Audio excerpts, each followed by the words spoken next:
पच्चीस बोल के अंतर्गत ये आपके सामने जो गाथा है इसकी चर्चा चल रही है। व्याख्या प्रगति 2.5 और स्थानांक सूत्र 3.3 में यही गाथा है। प्रश्न है, तथा रूप श्रमण महान की पर्युपासना से किस फल की प्राप्ति होती है। इसमें 10 बोल आए हुए हैं। सर्वप्रथम श्रवण की प्राप्ति होती है, अर्थात सुनने को मिलता है। श्रवण क्या, कोई भी कथा नहीं या कोई बात, सांसारिक बात नहीं, पर वो सुनना जिससे ज्ञान की प्राप्ति होती है। तो श्रवण के बारे में हमने चर्चा की थी कि श्रोता कैसा हो और वक्ता कैसा हो, और फिर कौन से विषय जिस पर वो चर्चा की जा सकती है, भगवान की आज्ञा है। वक्ता सम्यकदर्शी ज्ञानी, आगमों का मर्मज्ञ, रहस्य को जानने वाला और निष्पक्ष भाव से राग द्वेष रहित होकर सब जीवों पर करुणा के भाव से, अनुकंपा के भाव से धर्म का विभेद करके उसका आख्यान करे। ये बात हमने कल की थी। और फिर वो जो सुनने का इच्छुक है, चाहे वो उद्यत है या अनुद्यत है, मतलब वो ज्ञानी है नहीं है, लेकिन सुनने की भाव है, अगर सुनने का इच्छुक है तो उसको वो 9 विषयों पर चर्चा करे, जिसमें आपने सुना था ये ये अपना शांति, उपशम, निर्वाण, फिर है शौच, मार्गव, आर्जव, लाघव और अहिंसा। इन 9 विषयों पर चर्चा करें तो इससे ज्ञान की प्राप्ति होती है, यानी श्रवण करने से ज्ञान की प्राप्ति होती है, इसकी चर्चा हुई थी। और ज्ञान क्या है? स्वयं का, अपने आप का जानना ही ज्ञान है। पर को जानते तो हमें अनंत काल हो गया है। जब जब जिस जिस गति योनि में गए, अपने शरीर को जाना, अपना जाना, और उससे जो भी संबंधित है पूरा संसार, उसको जाना जाना, परंतु जानने वाले को नहीं जाना। ये अज्ञानता हमारी अनादिकाल से चल रही है। तो ये हमारा सातिशय पुण्य है कि हमें ये सुनने को मिल रही है जिनवाणी, और उससे ज्ञान की प्राप्ति हो रही है कि मैं आत्मा हूं, मैं शरीर नहीं हूं। तो ज्ञान से किस फल की प्राप्ति होती है? फिर आपने सुना था विज्ञान, विशेष ज्ञान, जिससे आत्मा का अनात्मा से क्या भेद है। 6 द्रव्य हैं, 6 द्रव्यों के नाम भी आपने सुने थे, धर्म, अधर्म, आकाश, काल, पुद्गल और जीव। इनमें जीव को छोड़कर बाकी 5 अन्य द्रव्य हैं, और वो मुझसे भिन्न हैं, उनके गुण अलग अलग हैं। इस पर भी चर्चा हुई थी। और इन 5 में से 4 तो अमूर्त है। अमूर्त किसको कहा था? जिस वस्तु में वर्ण, गंध, रस, स्पर्श नहीं है। वर्ण नहीं है, गंध नहीं है, रस नहीं है, स्पर्श नहीं है, उसको हम कहते हैं अमूर्त। तो मात्र एक द्रव्य है जिसमें वर्ण है, गंध है, रस है, स्पर्श है। तो वो कौन सा है? पुद्गल। तो पुद्गल ही हमारे साथ अधिक संबंध में आता है। पुद्गल का ये एक स्वरूप जो शरीर रूप में है, ये पुद्गल की पर्याय है। इसमें वर्ण है, गंध है, रस है, स्पर्श है, और मैं इससे पूर्णतः भिन्न हूं। कई तरह से हमने इसको देखा था कि द्रव्य से मैं जीव द्रव्य हूं, और ये शरीर द्रव्य से पुद्गल है। दूसरी और एक विशेष बात कि ये शरीर पुद्गल की पर्याय है, पुद्गल की पर्याय है। और पर्याय जो है वो क्षणिक होती है, एक समय की होती है। और मैं जीव द्रव्य हूं। यदि मैं अपनी पर्याय के बारे में सोचूं तो वो भी क्षणिक है। जैसे मैं अब मनुष्य पर्याय में हूं, तो ये भी कुछ स्थिर रहने वाली नहीं है। मैं आत्मा हूं, मैं जीव हूं, वो मेरा द्रव्य रूप में हूं। तो यहाँ द्रव्य रूप से मैं अपने आप को इस शरीर से कंपेयर कर रहा हूं, तो शरीर जो है वो क्षणिक है, क्षण भंगुर है, और मैं शाश्वत जीव आत्मा हूं, शाश्वत हूं, अनादि से अनंत, यानी अजर अमर अविनाशी हूं। और ये क्षण भंगुर, हर समय इसका ह्रास हो रहा है। फिर मुझ में जानने का गुण है, उपयोग गुण है, जानना देखना, इसमें ये गुण नहीं है। और शरीर में वर्ण है, गंध है, रस है, स्पर्श, और मुझ में नहीं है। मुझ में चार विशेष गुण हैं, ज्ञान, दर्शन, सुख और वीर इसमें नहीं है।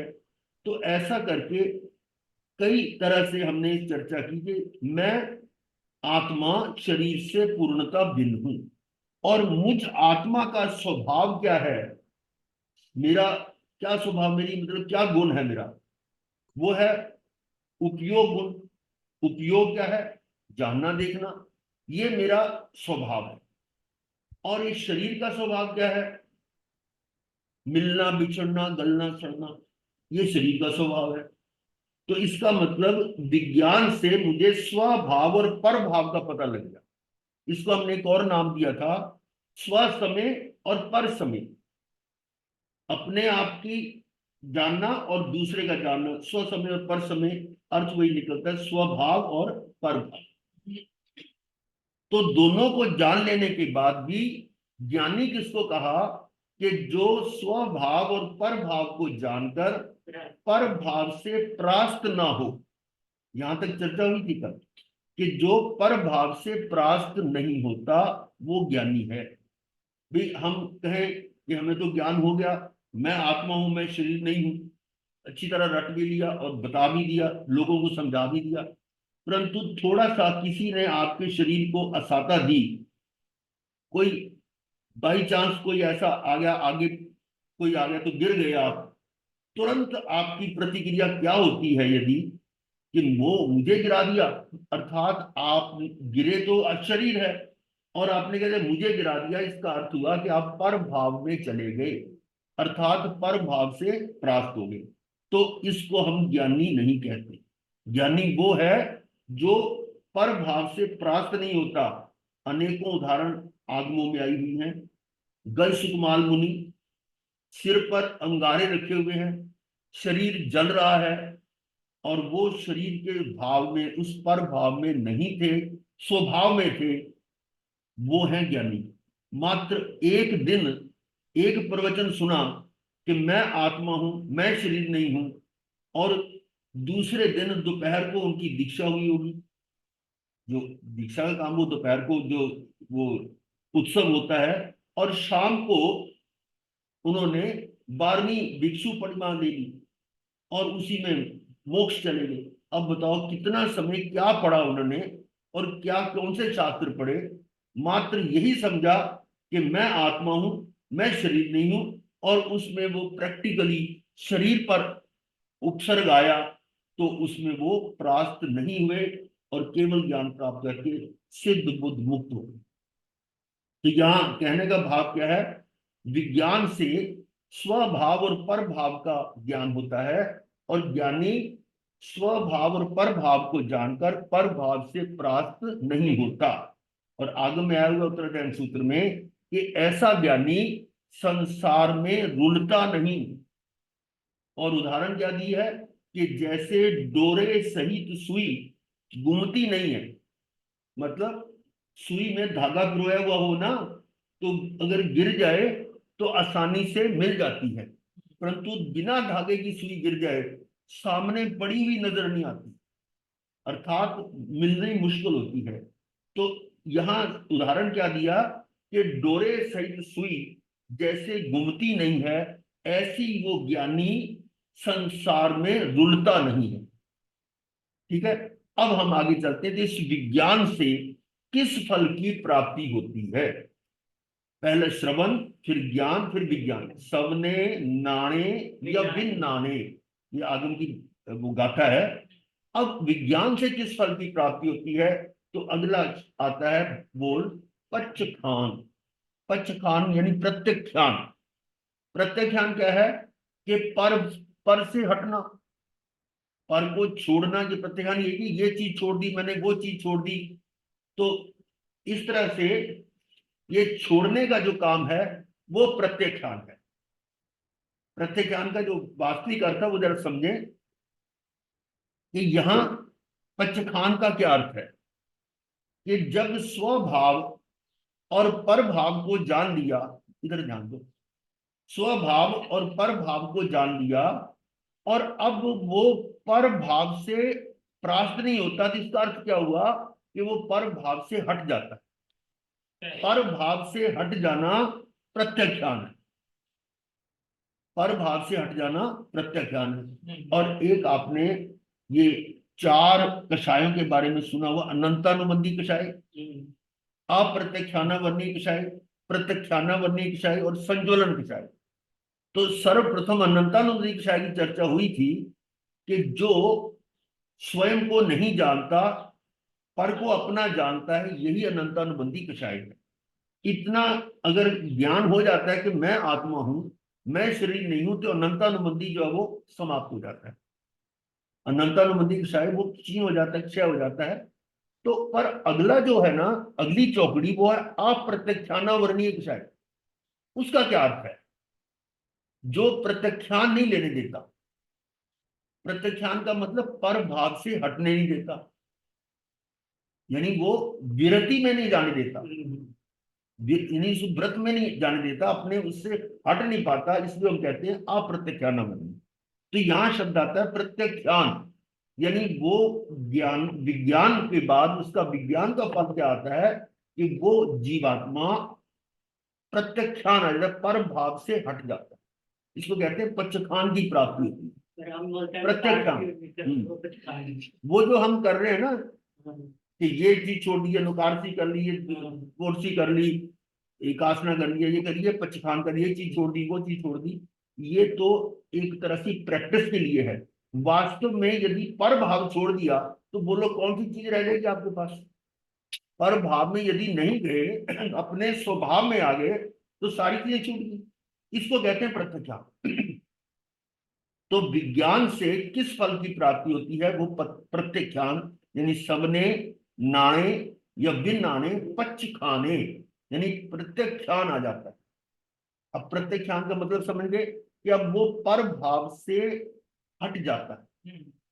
और पर भाव में जाए बिना, पर भाव से हटने का मतलब स्वभाव में आ गया। तो स्वभाव में यदि रह रहा है तो कोई क्रिया प्रतिक्रिया होगी नहीं, क्योंकि जो भी क्रिया हो रही है, आपने ये भी देखा था कि जो कर्मबंध भी होता है, कर्मबंध या मान लो हिंसा भी है, तो वो पर भाव में जाए बिना नहीं होती। यदि आप पर भाव में जाते हैं तो आप अपने ही प्राणों की हिंसा कर रहे हैं। सुना था ना ये? पर भाव में जाने का मतलब कि आपने अपने ज्ञान गुण की हानि कर ली, दर्शन गुण की हानि होगी, सुख गुण की और वीर्य गुण की, सबकी हानि होगी ना, मतलब अपनी हिंसा होगी। इसलिए भगवान ने कहा कि वो तू ही है जिसका तू हनन करना चाहता है, वो हिंसा है। तो वो हिंसा कब होगी? जब मैं पर भाव में जाता हूँ। तो जब ये पचखान आ गया, पर भाव में जाएगा ही नहीं, तो हिंसा कैसी होगी? नहीं हो सकती। अपने में स्वभाव में रहेगा ना, पचखान का मतलब आ गया, अब वो स्वभाव में आ गया। तो स्वभाव में आने से हिंसा हो सकती क्या? नहीं होगी। और वो क्या झूठ बोल सकता है, असत्य हो सकता है? क्यों नहीं हो सकता? क्योंकि स्वभाव में रहने का अर्थ है वो अपने आत्मा में है, और ये आपको मालूम है आत्मा ही सत्य है, इसको छोड़कर बाकी सारी असत्य है। तो सत्य और असत्य की ये शुरू में हमने किया था प्रश्न के, असत्य क्या है? सबसे बड़ा झूठ क्या है? शरीर। और सत्य क्या है? मैं आत्मा। तो जब आपको दो चीजें मालूम पड़ गई कि सत्य क्या है और असत्य क्या है, और यदि हमारी प्रवृत्ति सत्य में है तो सत्य धर्म हो गया, और अगर प्रवृत्ति हमारी असत्य में है, शरीर आदि में है, तो फिर सत्य धर्म नहीं होगा वो। तो ये जो हिंसा, वो भी नहीं होगी जब मैं अपने स्वभाव में हूं, तो ये असत्य भी नहीं हो सकता। असत्य तब होगा जब मैं पर भाव में हूंगा। ठीक है ना? तो दूसरा, हिंसा, झूठ, चोरी कर सकता क्या? जो स्वभाव में है, उसको पता है कि मैं किसी चीज को ग्रहण कर ही नहीं सकता, जो मेरा ग्रहण करने का अधिकार नहीं है, तो वो किसी पर अधिकार कर सकता है क्या? नहीं कर सकता। वहां पर ये सवाल ही नहीं पैदा मैं उसकी आज्ञा से लूं, देव की आज्ञा या राजा की आज्ञा या संघ की किसी भी आज्ञा हो, तो यहाँ तो वो लेने का प्रश्न ही नहीं होगा। जब अपने स्वभाव में है तो किसी पर वो अपना अधिकार, आधिपत्य, स्वामित्व नहीं कर सकता। तो तीसरा व्रत भी आ गया चोरी का, तो चोरी भी नहीं कर रहा। और यदि वो स्वभाव में है तो स्व में रमन कर रहा है, अर्थात वो सिद्ध जैसी चर्या है। सिद्ध जैसी चर्या कर रहे हैं, अपने स्वभाव में रमन करते हैं, उसी को ब्रह्मचर्य कहा। ब्रह्म का मतलब ही सिद्ध है, तो ब्रह्मचर्य हो गया। और ऐसे ही जब अपने स्वभाव में है, तो जब किसी चीज को वो ग्रहण ही नहीं कर सकता, तो परिग्रह कैसे होगा? अपरिग्रह भी हो गया। अर्थात स्व में आने से, पचखान के आने से स्वतः ही अगला बोल आ गया संयम, कि अब वो हिंसा, झूठ, चोरी, मैथुन, परिग्रह, इनसे पूर्णता हट जाता है। तो पचखान का फल क्या आ गया? संयम। संयम में आने के बाद अब देखिए कि वो पापों को छोड़ रहा है। पांच मुख्य पाप हैं, उनको छोड़ने से बाकी के जो 13 हैं वो भी धीरे धीरे छूट जाते हैं। मूल में तो एक है मिथ्यात्व, वो छोड़कर आ चुका है, तो बाकी जो पाप वो हल्के हल्के वो भी जाएंगे। अब संयम में आने के बाद क्या भाव है उसका? कि मुझे अब चतुर्गति में भटकना नहीं है। चतुर्गति में भटकना नहीं है। चतुर्गति का मतलब चारों गतियों में मुझे भ्रमण नहीं करना। और भ्रमण क्यों हो रहा है? कर्म के कारण। कर्म है पुण्य या पाप। कर्म तो चाहे पाप है या पुण्य है, शुभ है तो पुण्य है, अशुभ है तो पाप है। और इन दोनों से हट जाओगे तो स्व आत्मा में है, वो धर्म है। तो ये बात भी हम कई बार डिस्कस कर चुके हैं कि पाप, पुण्य और धर्म तीनों में अंतर है। पाप है अशुभ कार्य करने से पाप होगा, जिसका फल दुख रूप में होगा। और शुभ कार्य करने से पुण्य होगा, उसका फल सुख रूप में होगा।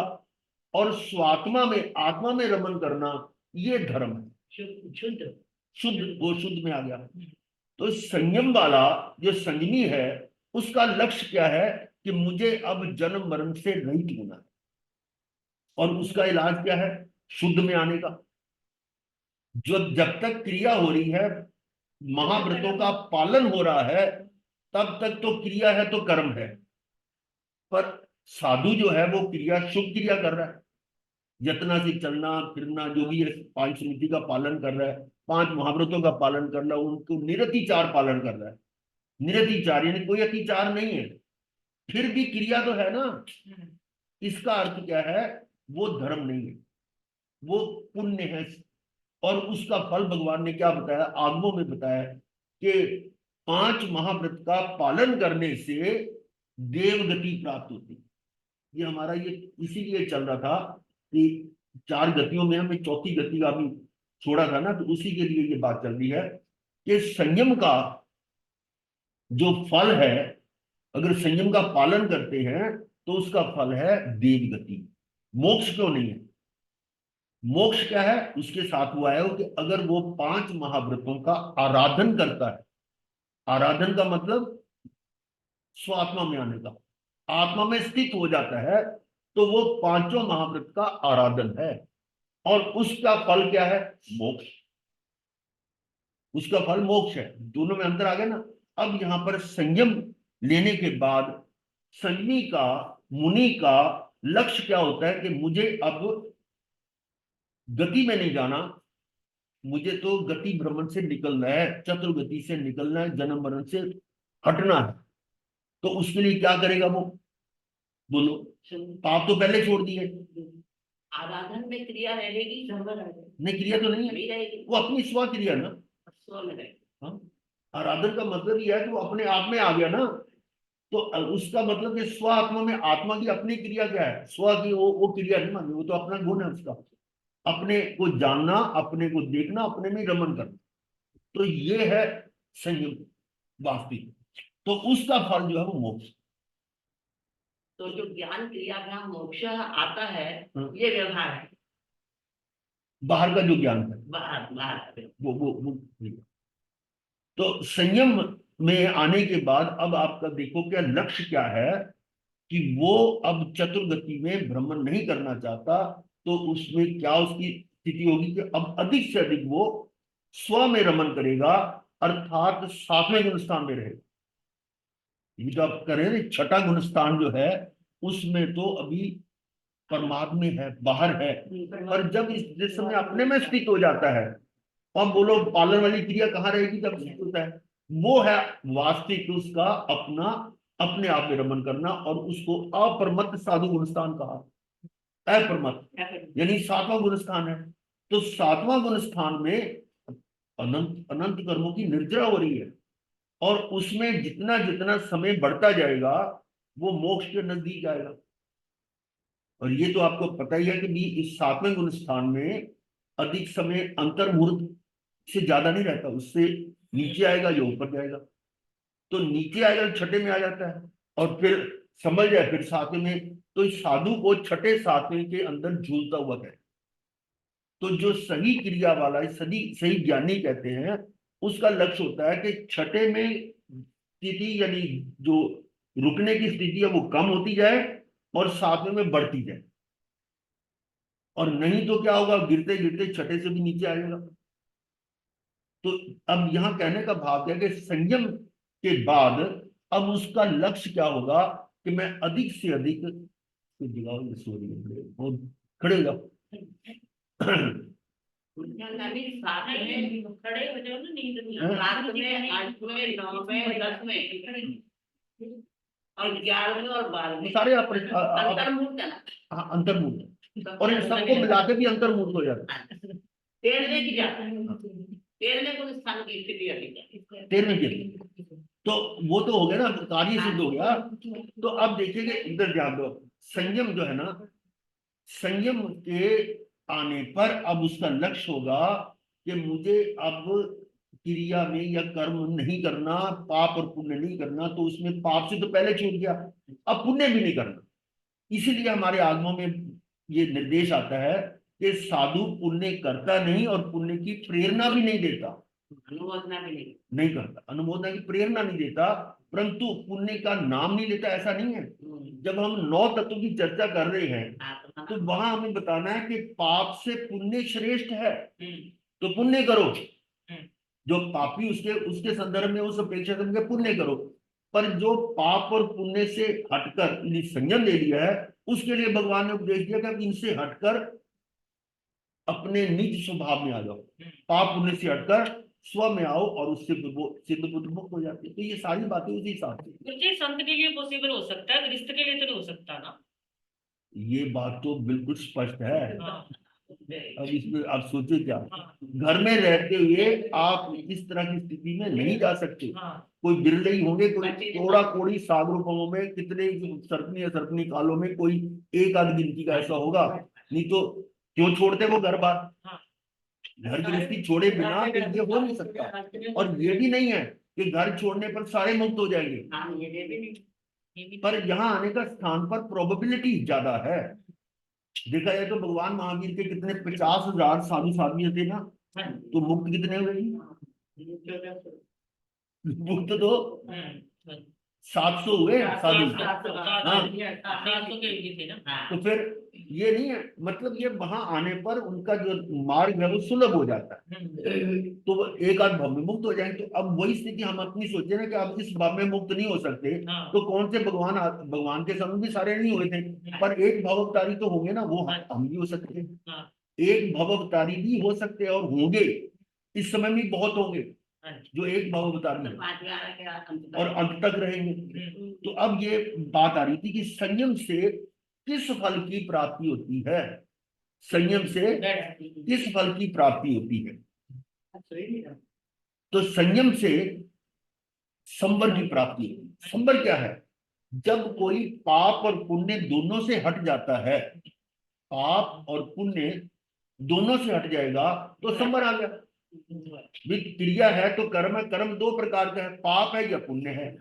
तो यदि पाप भी नहीं कर रहा, पुण्य भी नहीं कर रहा, तो वो किस स्थिति में आएगा? संबर में आ गया। संबर का अर्थ यही है कि कोई भी कर्म आने का मार्ग बंद हो गया। तो कर्म नहीं आ रहा, इसका मतलब कि अब नई एंट्री कोई नहीं आ रही। ना शुभ में ना अशुभ। आपके मोबाइल में व्हाट्सएप आने बंद हो गया, ठीक है ना, तो जो पुराने हैं वो धीरे धीरे निकल जाएंगे, तो आपका साफ हो जाएगा। अब हमारे कंप्यूटर में फाइलें हैं, जितनी भी फाइलें हैं, अब इसमें नई फाइलें ना क्रिएट करें और पुरानी को धीरे धीरे डिलीट करते जाएंगे, तो ये भी खाली हो जाएगा, फॉर्मेट हो जाएगा। तो ऐसे ही हमारा जो कार्बन शरीर है वो भी एक तरह की हार्ड डिस्क है, कर्मों का लेखा जोखा है ना, सारा पूरा उसका स्टॉक है। तो उस कर्मों का जैसे जैसे समय आएगा वो अपना फल देके निकलते जाएंगे। पर करना क्या हमने कि नई फाइलें ना बने, नए कर्म ना आए।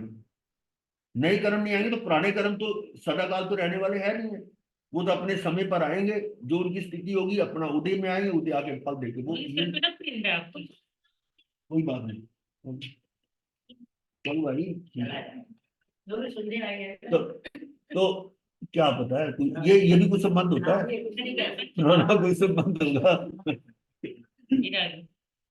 तो संबर में यानी नई एंट्री जो है, नया कोई कर्म नहीं आ रहा, यही संबर है। तो संयम से किस फल की प्राप्ति होती, वो है संबर। संबर का हमने बहुत स्थूल रूप में आपसे ले रखा है कि अब थोड़ी देर के लिए आप समाज में बैठ गए या वो पट्टी लगा के बैठ गया, वैसे माला कर रहे हैं, संबर कर रहे हैं। और सारा दिन तो आपने बिजनेस किया, व्यापार किया, और शाम को आके महाराज जी के पास आके सो गए, आपको संबर हो गया। ये ठीक है, कुछ समय के लिए हम समझा सकते हैं, पर उसको निश्चय में जो संबर है वो तो ये है जिस समय कोई भी कर्म का आगमन नहीं हो रहा, वो है संबर। अब नए नए कर्म नहीं आ रहे, पुराने तो पड़े हुए ना, वो अपने समय पर जाएंगे। उसको आपने कैसे निर्जित करना है, और उस संबर का फल क्या आएगा? अब वो निर्जित करने का फल आएगा तप।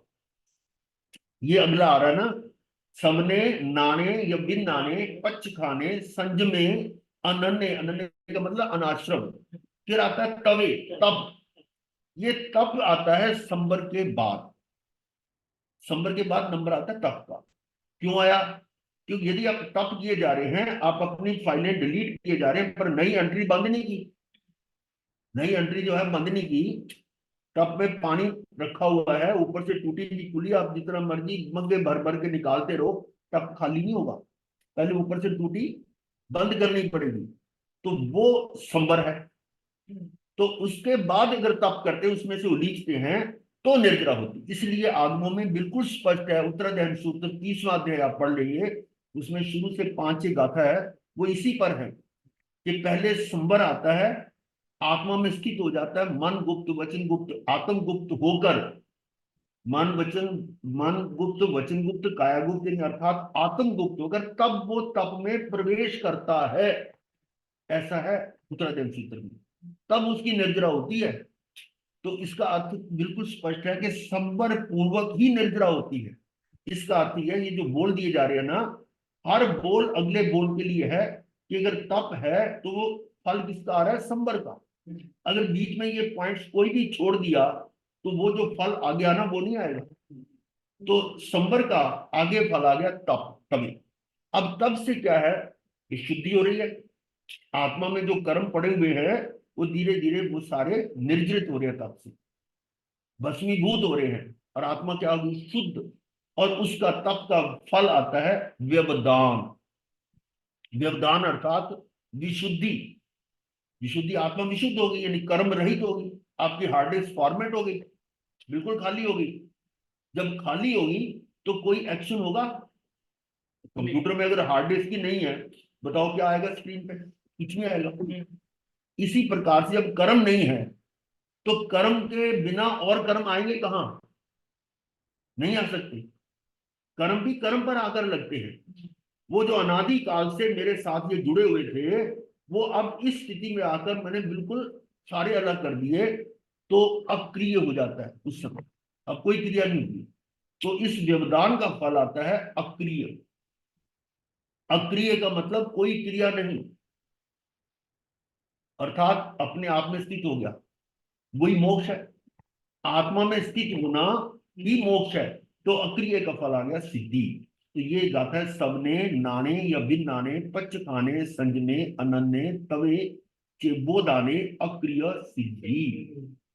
ठीक है, ये था तथा रूप श्रवण महान की पर्युपासना से किस फल की प्राप्ति होती है।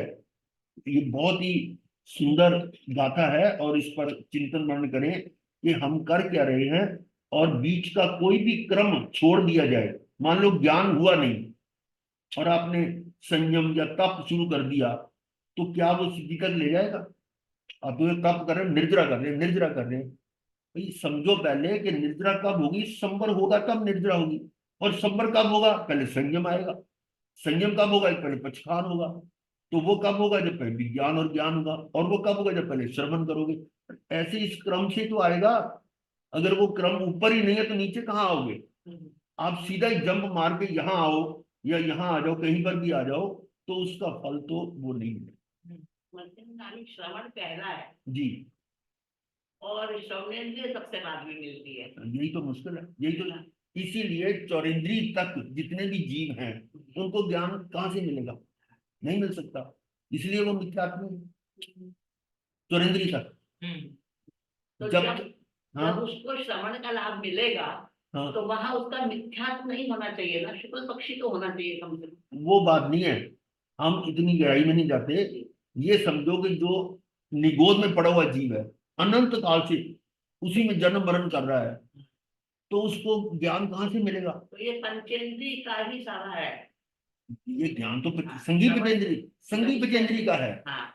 वो वो अनंत काल तक उसी में भ्रमण कर रहा है। ये हम चर्चा पहले कर चुके हैं।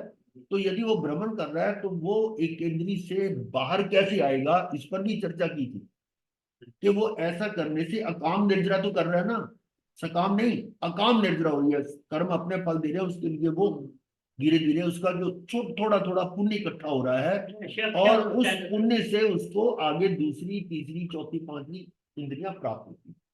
वो विषय अलग है। तो लेकिन उसके लिए कितना काल निकल जाएगा, और इतने काल निकलने के बाद तब जाकर ये स्रोत इंद्री जो मिलती है, तब ये ज्ञान की प्राप्ति। श्रवण जो है वो स्रोत इंद्री के बिना तो हो ही नहीं सकता। ये ये बहुत इंपॉर्टेंट है। अब आप आगे देखेंगे कि तीन गतियों का वर्णन हम कर चुके हैं पहले। नर गति के चार कारण बताए थे, महारंभ, महापरिग्रह, पचेंद्रिय बध और पूर्णिमा। फिर त्रेंच गति के चार कारण बताए थे, याद होंगे, माया, छल कपट, अली, वो जो कूट तोल माप और झूठ बोलना, मतलब ये हो गया। और फिर मनुष्य गति के चार कारण बताए थे, प्रकृति की भद्रता, सरलता, अनुकंपा और ईर्षा रहित अमात्सर्य। और चौथी गति की बात आ रही है, इसमें है चार कारण। पहला सराग संयम, सराग संयम। अभी हमने बीच में जो गाथा की उस पर चर्चा की थी कि संयम का फल देवगति आता है ना उसमें, यदि इसका पालन कर रहा है। और यहां पर शब्द आ रहा है सराग संयम। इसका अर्थ है कि अभी राग शून्य नहीं हुआ, और वो कहां तक रहता है? 12वें गुण स्थान में। नहीं, 10वें गुण स्थान के अंत तक रहता है। हम वितरागी तो 12वें में बनी। नहीं, 11वीं भीतरा की। हाँ, 11वें को बिहारी पड़ी। तो सराग संयम जो है ना, 10वें गुण स्थान तक सूक्ष्म संज्वलन लोभ रहता है। ये बात ठीक है कि चौथा गुण स्थान किसके कारण था? अनंतानुबंधी चौकड़ी के। अनंतानुबंधी चौकड़ी के क्षय होने से चौथा गुण स्थान मिलता है। फिर अप्रत्यक्षानी खत्म हो, यानी कि वो पर भाव से हटने का उसका वो रुकावट रुक जाए, तो वो 5वें गुण स्थान में आता है। फिर प्रत्यक्षानी जाए तो वो 6ठे गुण स्थान में आता है। अब उसके बाद बचे कितने? संज्वलन के। संज्वलन, क्रोध, मान, माया, लोभ, चार है ना संज्वलन।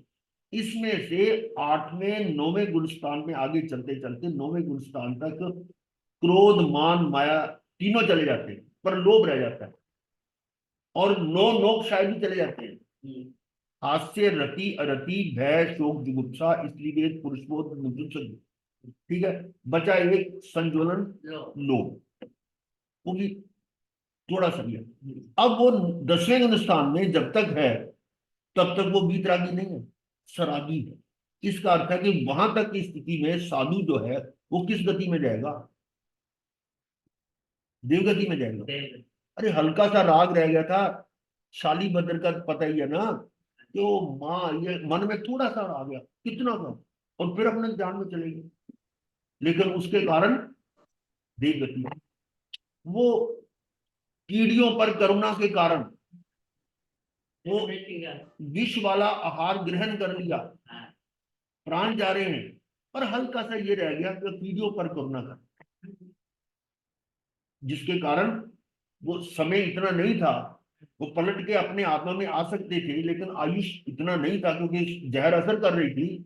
वो थोड़ा सा राग रह गया, नहीं निकल पाया।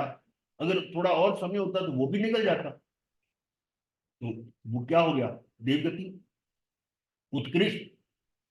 मुर्गी ने सोने के वो दाने खा लिए, है ना। अब वो सेठ पूछ रहा है कि किसने चुराए? साधु ने चुराए। साधु मौन हो जाते हैं कि यदि मैंने बता दिया तो ये तो मुर्गी को काट देगा। मुर्गी पर करुणा करके वो मौन रहे, और उसके कारण उसको क्या भोगना पड़ा? सिर पर चमड़ा बांधकर, गीला चमड़ा बांधकर धूप में खड़ा कर दिया। अब चमड़ा सूख रहा है और खोपड़ी इसकी दब रही है, कितना हो रहा है। चिंतन कर रहा है कि मैं बोलूंगा नहीं, लेकिन फिर धीरे धीरे पलटी खाया। अरे कौन सी मुर्गी? किसकी मुर्गी? तो अपनी मुर्गी को बचा ना। आत्मा पर दृष्टि आ गई, और उसी के अंदर में आपने आत्मा पर स्थिति करते करते अंतर मुहूर्त, मुहूर्त पूरा हुआ, केवल ज्ञान हो गया और वही मुक्त हो गए। देखो फर्क। थोड़ा सा उनको, ये धर्म रुचि अंगार को थोड़ा सा और समय मिल जाता तो वो ही मुक्त हो जाते। अगर गुरु जी मतलब क्रिया से करना ना कर दे, फिर वो अगर ऊपर कहने देते ये तो बात नहीं है, और करना। ये बात नहीं है, वो बात नहीं है। मैं बता रहा हूं कि हल्का सा भी अगर वो रह गया, राग तो है ना, जिसके कारण देव गति है। मतलब अपने आप में स्थित नहीं, अपने आप में अपने आप स्थित में नहीं हो पाए ना, हाँ जी। स्थित नहीं हो पाए। भाई 500 को पील दिया गया हाँ जी, हाँ जी, उसके सामने, और सारे मुक्त हो गए। हाँ जी। और खुद है कि ये मेरा जो छोटा चीज है, इसको मत करना। अब उस समय वो उतने उस जो दूसरों को समझा रहे थे स्वयं नहीं समझ पाए, क्या हो गया? मुक्ति हो गई ना। तो ये सराग संयम इसी तरह के, हल्का सा भी राग यदि रह गया है तो वो आपका मुक्ति में बाधक, इसके कारण वो देव गति। तो पूरा वीतराग संयम कहां से शुरू होता है? वो 11वें से है। पर 11वां संयम ऐसा है जो उपशम करके आया हुआ है, उपशांत मोहनी है, कि उसमें अंदर तो पड़ा हुआ है ना, प्रकट में नहीं है, इसलिए वो भी रुकावट है। उसके कारण वो 11वें से नीचे आता है। तो वास्तविक तो फिर मुक्ति कहां से शुरू होगी? 12वें से ऊपर, कि 12वें में आकर वो बिल्कुल वीतरागी है, और उसके तुरंत क्षणिक समय में ही तीनों जो है, ज्ञान, ज्ञानावर्णीय, दर्शनावर्णीय और अंतराय, ये भी समाप्त हो जाते हैं। केवल ज्ञान 13वां गुण स्थान आ गया, सारी यात्रा पूरी होगी। तो ये सराग संयम जो है ना, ये भी देव गति का कारण है। इसके बाद अगला है संयमा संयम। संयम और असंयम रूप श्रावक वृत्ति। संयम की है, असंयम की। कैसे? कि हिंसा नहीं करनी। एक तो हिंसा है कि बिल्कुल 3 करण 3 योग से हिंसा नहीं करनी, वो तो है पूर्ण। और यदि कुछ अंश में कर ली, करना कराना, कुछ अनुमोदना छोड़ दी, या कोई एक करण या एक योग छोड़ दिया, तो वो असंयम भी रख लिया ना।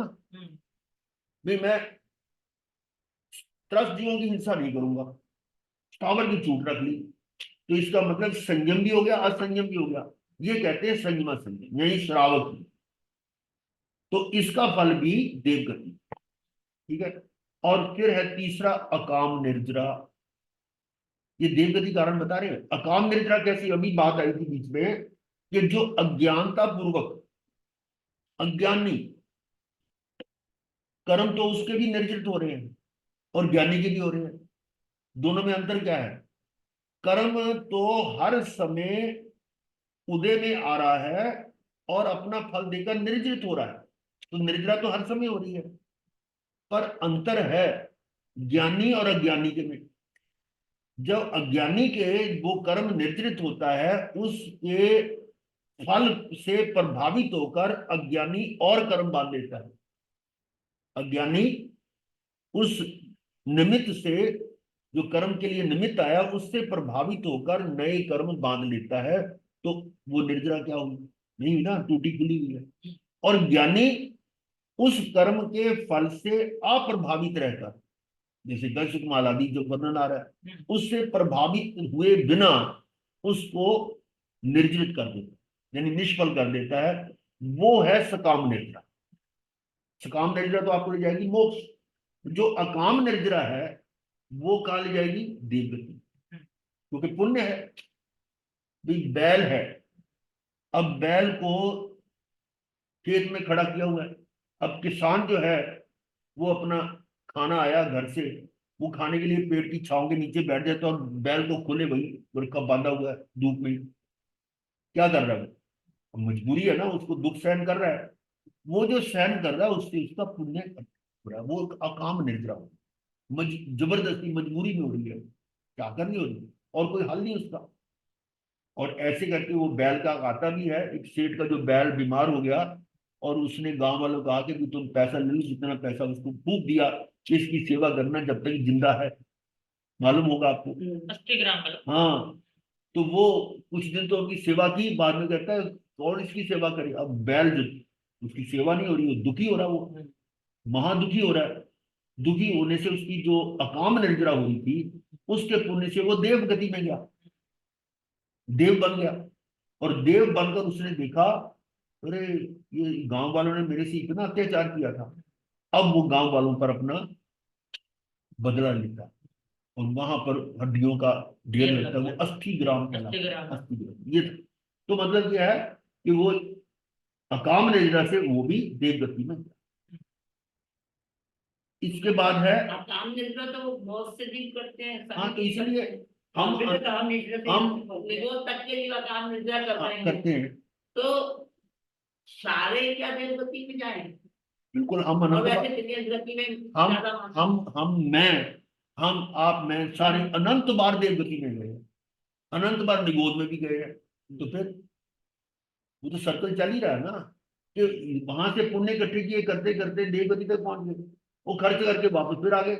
अब देवगति जो से जाकर वापस अपकाय में नहीं आ जाते, पृथ्वी काय में नहीं आ जाते, वनस्पति में नहीं आते, आते ही नहीं। तो फिर यही है, ये तो चल रहा है चक्कर। एक तरह से भगवान ने ये बताया कि हमने अनादिकाल से जन्म मरण कर रहे हैं, कोई गति योनि ऐसी नहीं जिसमें हमने अनंत बार जन्म मरण नहीं किया।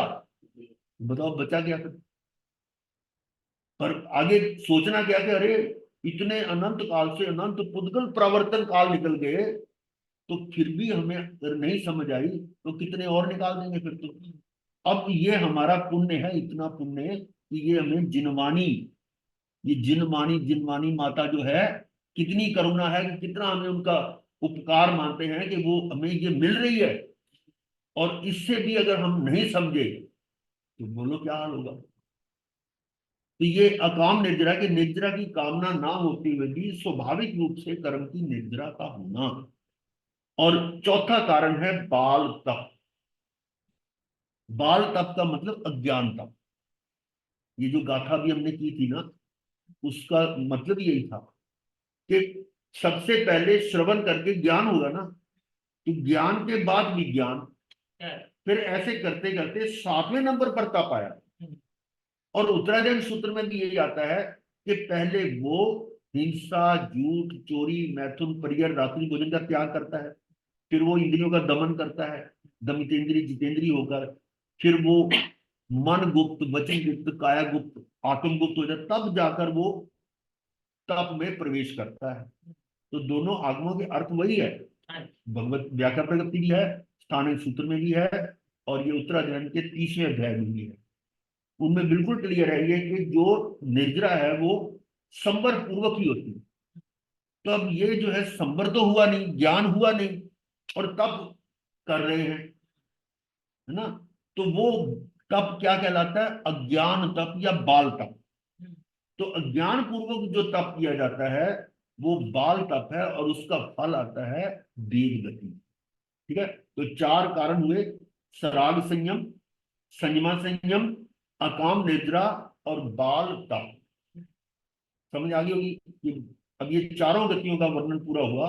ये चारों गतियों में जाने के कारण तो अनेकों हो सकते हैं, लेकिन मुख्य कारण चार चार हैं, और वो आप ध्यान में रखें। इतना मतलब बच्चे समझ जाएं, क्योंकि अब क्लास हमारी ऐसी है कि आप सभी लोग जो सुन रहे हैं वो अपने बच्चों को इसका पूरा मतलब समझाएं, इनको ये जो ज्ञान है। तो चार गतियों की बात अब आगे चलते हैं। इसमें आया हुआ है दुर्गतियां और सुगतियां।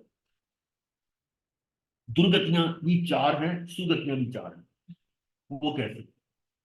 पहली दुर्गति तो नैरिक नरक दुर्गति है ही, ये तो निश्चय में दुर्गति है। और क्रियक योनि दुर्गति, क्रियंच भी दुर्गति है, इसमें भी सुख नहीं है। अब तीसरे नंबर पर है मनुष्य दुर्गति। ये क्या? हम तो कहते हैं कि चार गतियों में नरक और क्रियंच तो अशुभ मानी गई है, और मनुष्य और देवगति शुभ मानी गई है। और यहाँ मनुष्य दुर्गति क्यों है? अब सोचो कि मनुष्य गति में तो आ गए, परंतु अपंग है, कोढ़ी है, विकलांग है, या हैंडीकैप, मेंटली हैंडीकैप होते हैं, बिल्कुल ऐसे जो बिल्कुल कुछ कर ही नहीं सकते। अब ये मनुष्य गति तो मिली, हाँ, पर वो कैसी? दुर्गति। पशुवत। वैसे भी तो गुरु जी चुग्गी चौपड़िया के लोग कितना औखा टाइम जी बिता रहे हैं, वो भी दुर्गति वाला ही है। नहीं नहीं, वो अलग है। ऐसा नहीं, दुर्गति ये जो बिल्कुल शरीर से ऐसी आ गई दुर्गति, और वो भी है बहुत निर्धन है, खाने के लिए कुछ नहीं है, खाने के लिए और कुछ नहीं बीमार है। भी है, सड़क पर पड़े हुए हैं, कोई फेंक दिया कर दिया। वो देखो ना। अब आप वो शहरों में देखो, दिल्ली में तो हमने देखा है हाँ, कि हमारे वो घर के सामने ही पटड़ी के ऊपर हाँ, दो मियाँ बीवी, और सड़क उसी पटड़ी पर उन्होंने बच्चे, मेरे को 10-11 बच्चे वहां पैदा हुए। और कोई भी जाते, कोई रोटी फेंक देता, कुछ कर देता, और उनके वो साथ में कुतूरे कुत्ते वगैरह भी होते थे, वही कुत्ते खा रहे हैं, और कुत्ते से छीन कर वो बच्चे खा रहे हैं। ये तो हमने स्वयं अपनी आंखों से देखा है। हम्म। तो मिट्टी और मिट्टी में लगे हुए हैं, कुत्ता भी वही खा रहा है, और वो भी वही खा रहे हैं। अब बोलो वो कैसी कैसी ये गति तो मनुष्य गति थोड़ी, क्या क्या जीवन है। है ना? और कहने तो को बदल कुछ गया है। है। तो ये मनुष्य दुर्गति ऐसे है, वो तो फिर भी चलो ऐसा है। बाकी कुछ ऐसे अपंग हो जाते हैं, विकलांग हो जाते हैं। कभी जाकर देखना, वो दिल्ली में भी एक बना रखा ना उन्होंने, मिश्रा जो नरेश मिश्रा का, तो वो देखकर आदमी देखो कितना हाँ है अपना घर। वो भी है मनुष्य दुर्गति। और फिर देव दुर्गति। अरे देव भी दुर्गति है। छोटे इसमें बच्चे देव, अब यौगिक देव होते हैं, देव के साथ और ये जो ये क्या बोलते हैं उसको, किलिशी, परमागामी देव। परमाधामी देव। हाँ, ये भी तो दुर्गति है ना, कि देव बनकर भी कहाँ वो नरकों में वहां दुख ले रहे हैं, उनको दुख हो रहा होगा ना। तो ये देव दुर्गति है।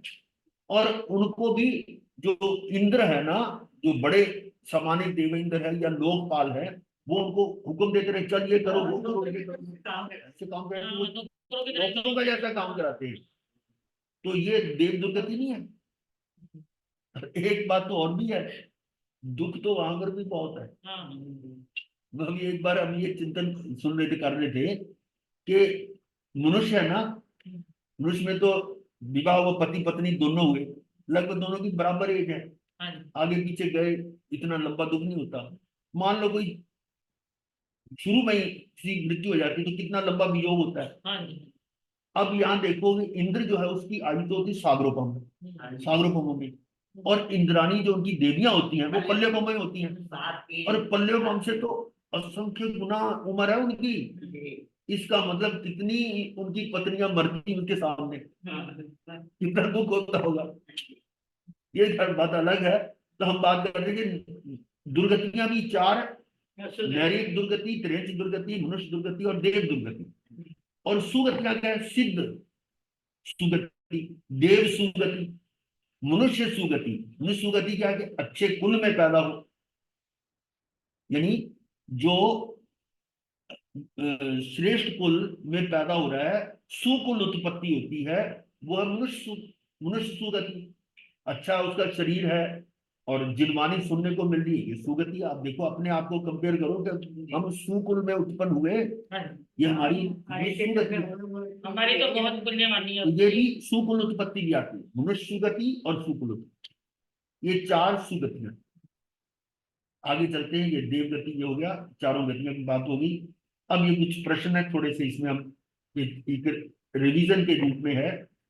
किस कारण से त्रियंच का जीव त्रियंच में बार बार जन्म मरण करता रहता है? माया माया माया करने माया से। से माया। बिल्कुल, माया से। वो अनंतानुबंधी कषाय कह सकते हैं उसको। वो माया क्या है कि स्वयं को तो जानता नहीं, पर शरीर को अपना जानता है। सुख दुख शरीर से ले रहा है, तो सुख दुख का अनुभव करने का अर्थ है कि शरीर को अपना समझ रहा है। यही अज्ञान, यही कांक्षा मोहनी है, यही अनंतानुबंधी कषाय, यही मिथ्यात्व। ठीक है, उसके कारण वो बार बार माया के कारण त्रिंच में बार बार जन्म करता है। और अनंतानुबंधी कषाय किसे कहते हैं, अभी बताया आपको। भावों में तीव्र, बहुत तीव्र, क्रोध मान माया लोभ मान। भावों में बहुत ज्यादा तीव्रता, हाँ, अनंतानुबंधी का अर्थ है। क्रोध मान माया लोभ में बहुत ज्यादा तीव्रता। परंतु यहां पर इसका अर्थ आएगा कि जो स्वयं को नहीं जानता, पर को अपना जानता है, ये अनंतानुबंधी कषाय, जो अनंत जन्म मरण का बंद करा रहा है। अनंत जन्म मरण का बंद, अनंतानुबंधी यानी अनंत का अनुबंध कराने वाला ये कषाय। वो कषाय कौन सा है? वो यही है कि स्वयं को ना जानना और पर को अपना जानना, ये अनंत अनुबंधी।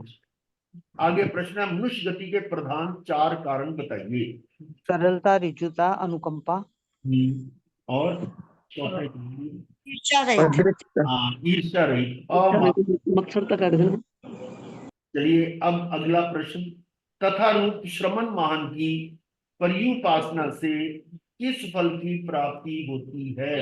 श्रवण की प्राप्ति होती है। श्रवण, ज्ञान, विज्ञान, प्रत्याख्यान, संयम, संयम से तप, समर से निर्जरा, निर्जरा से तप वो से दाने अप्रिय। योगदान निद्रा। और सिद्धि। ये अगर इसको अच्छी तरह से चिंतन करें तो हाँ। इसमें भी पूरा ज्ञान दर्शन आ जाता है। ठीक है, सूत्र का अर्थ ही देखो ना, ये सूत्र तो छोटा सा होता है, लेकिन उसकी व्याख्या, उसके चिंतन करो तो कितनी हम कई चीजें मिलती है उसमें। तो अगला है, पचखान किसे कहते हैं? हाँ, प्रत्याख्यान यानी पर भाव से हट जाना। पर भाव से हट जाना। पर भाव से नहीं, अपने स्वभाव में रहना, ये पचखान है। अपने स्वभाव में आ जाना, पर भाव से हटकर अपने स्वभाव में, निज स्वभाव में, स्वभाव में आ जाना, पचखान। आगे निद्रा हेतु तप से पूर्व आवश्यक क्या है? संवर, संवर, संयम, संवर, प्रत्याख्यान। इन वर्षों वाले। और संवर कब आएगा? संयम के बिना संवर नहीं आएगा। हाँ। अभी ये कर रहे थे कि इसका मतलब तो जो तप है वो गृहस्थ में रहकर तो इसकी निर्जरा होगी नहीं। फिर वो अज्ञान तप रहेगा। हाँ, अज्ञान। क्योंकि देखो आगम को जरा बारीकी समझे ना। 30वां अध्याय उत्तरायण सूत्र, उसका पहली गाथा जो है ना, उत्तरायण सूत्र 30वां अध्याय तपो मार्ग की पहली गाथा में भगवान ने क्या लिखा है कि एक भिक्षु, भिक्षु में लिखा एक भिक्षु पूर्व संचित कर्मों का, पूर्व संचित यानी पहले अज्ञानता में तप कर्म घटे किए होंगे ना, उनको कैसे निर्जरित करता है, भस्मीभूत करता है, वो मुझसे सुनो। अब बोलो इसमें क्या बताया गया? भिक्षु की बात कर रहे हैं। और फिर और ज्यादा आगे दूसरी गाथा में क्या आता है कि वो हिंसा, झूठ, चोरी, मैथुन, परिग्रह और रात्रि भोजन का पूर्ण त्याग करता है। अब पढ़ना उसमें 30वीं गाथा में, दूसरी दूसरी गाथा है 30वां अध्याय। इसका अर्थ क्या हुआ? संयम आ गया ना, वो गृहस्थ उड़ा रहा। फिर अगली गाथा में आता है, अब वो 5 समिति का पालन करता है। ईर्ष्या समिति, वाचा समिति, ऐसा समिति आदि 5 समिति का पालन। इंद्रियों का दमन करता है, दमितेंद्रिय, जितेंद्रिय, और निरहंकारी हो जाता है। मतलब सारे वो खत्म हो गए ना। और अगली गाथा में क्या था, अब वो मन गुप्त, वचन गुप्त, काया गुप्त, अर्थात आत्म गुप्त हो जाता है। तो कितनी कंडीशंस आ गई, ठीक है ना। आत्म गुप्त हो गया, अपने आत्म में स्थित हो गया ना। फिर अगली गाथा में अब वो तप में प्रवेश करता है। अब बताओ इससे और ज्यादा क्लियर क्या होगा।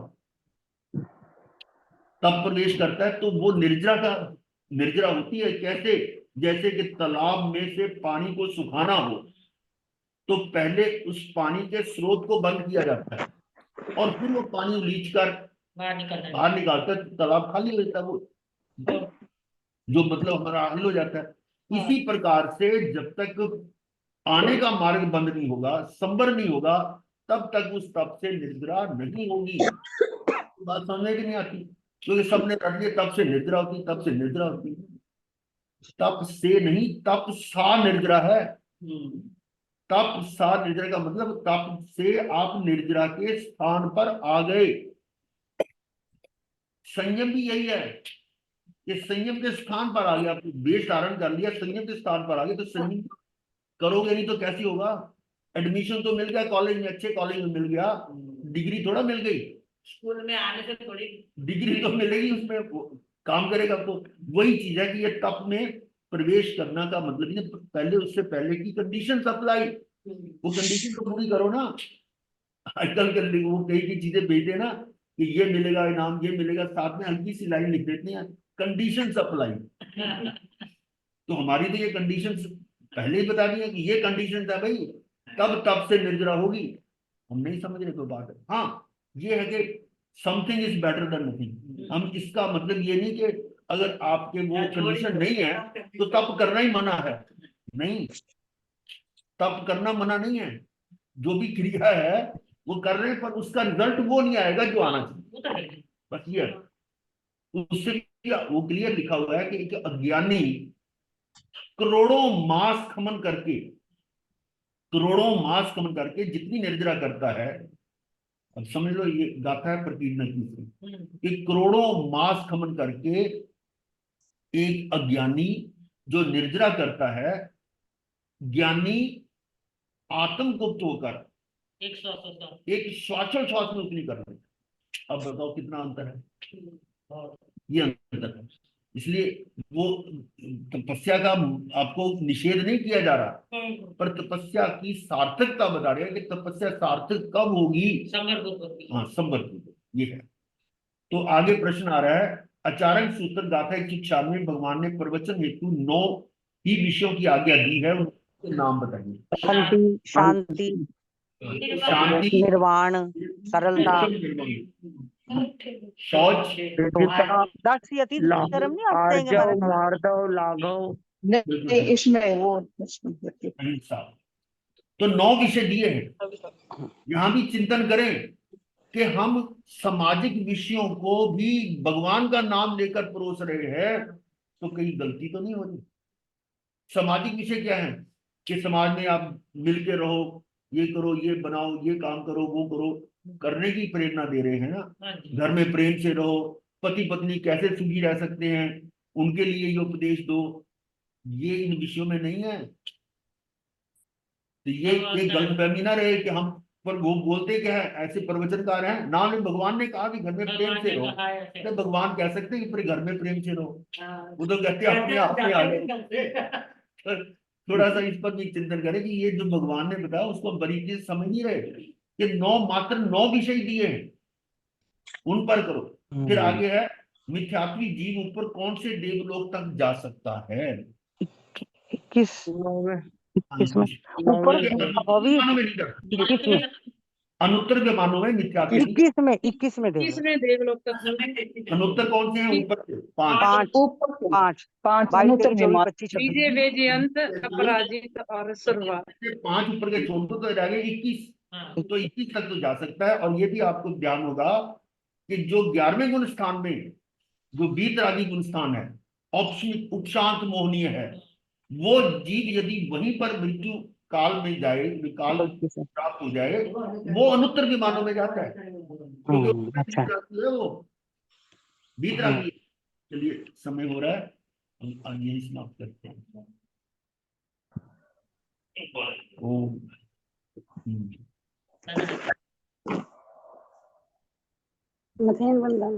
हाँ जी। मथे वरना गुरुदेव सुखदाता गुरुदेव हाँ जी। मते नमः सुखदाता महाराज। हम्म। मथे बंदा महाराज जी। हम्म। मते वंदना महाराज। हम्म। मते वंदना गुरुदेव। नमो हरिहंतानं नमो सिद्धानं नमो अय्यरिकानं नमो साहुनं चतारि मंगलम हरिहंतामंगलम सिद्धामंगलम साहुमंगलम केवली पनतो धम्मो मंगलम चतारि लोकोत्तमा हरिहंता लोकोत्तमा सिद्धा लोकोत्तमा साहु लोकोत्तमा केवली पनतो धम्मो लोकोत्तमा चतारि शरणं शरणं प्रभजामि अरिहन्ते शरणं प्रभजामि सिद्धेश साधु शरणं प्रभजामि केवलीनतो धम्मो शरणं प्रभजामि। धम्मं शरणं कवचामि हरिहंता जी का शरण सिद्धा जी का शरण साधुओं का शरण कृपया दया धर्मों का शरण चार शरण सुख करने मंगल करने सदा हे मंगल मथे बंदा। हे